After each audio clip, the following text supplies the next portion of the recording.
Since the release of Wyvern, I've tried to make a guide for every single new hero, and I've done so, except for Monkey King. I actually penned a guide for Monkey King and was about to start animating for it before I realized that Monkey King was a disgusting hero to play against, and I didn't really want to encourage more people to do it, you know?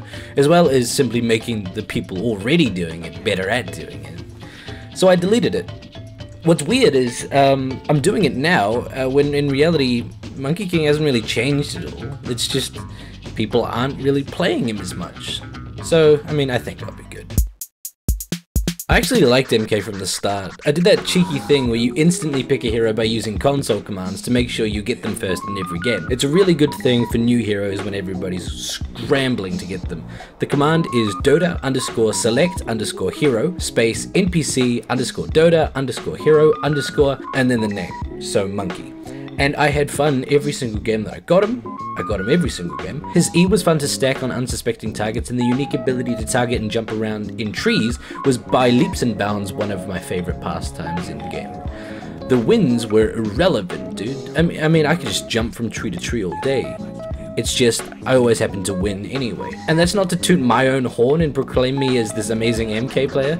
Literally the opposite. I won in spite of me being a terrible MK player, because MK was just far too good for beginners back then. And because I got him every single game, I never played against him. And because I never played against him, I never realized the pain that I was causing my enemies, who weren't playing against me. Alrighty, do they have heroes that cut trees? If so, shit. If not, pick them.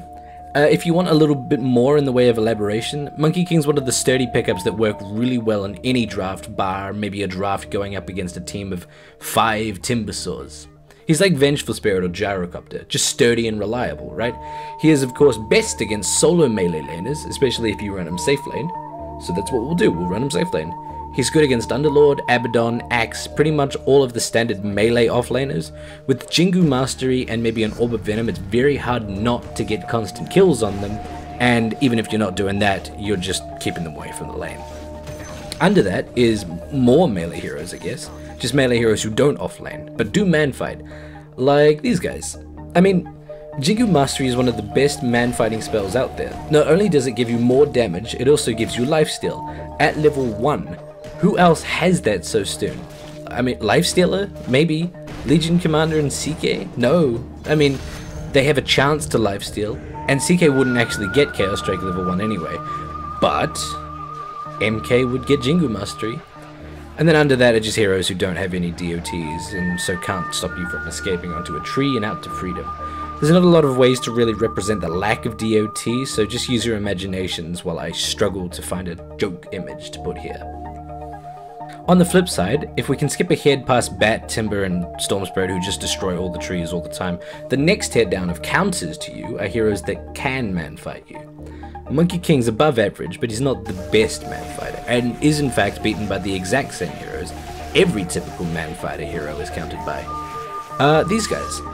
Razor steals damage, TA doesn't take damage, Ranger and PA evade damage, and, I mean, yikes, man, you try and stack 4 hits on Enchantress before the heat death of the universe. I challenge you.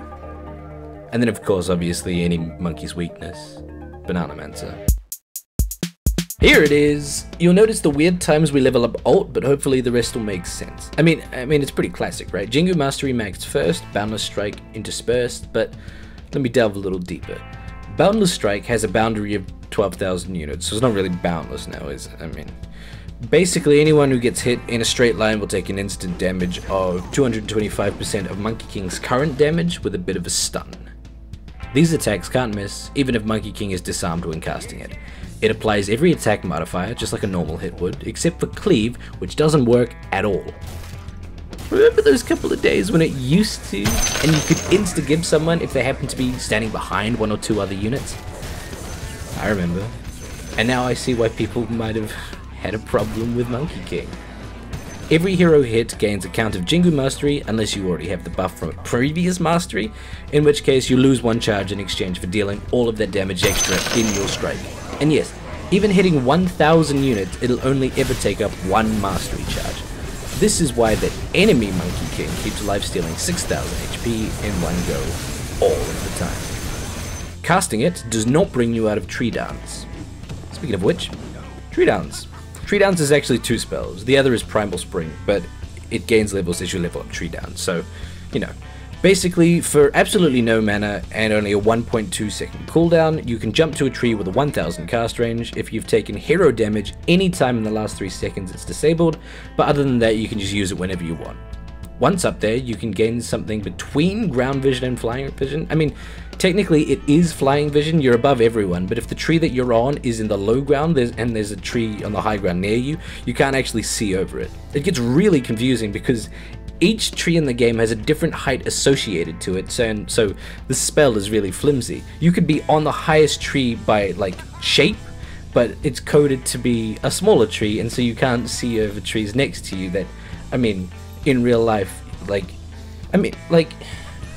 trees in game are really small. Doesn't anybody notice this? Like, Tiny can see over all trees, which, I mean, realistically would give him a really unfair advantage because it would be impossible to juke him. He can see over. He can also see up cliffs, but I mean, we're not going to get into that. Talking about realism in Dota is a good way to get very, very mad.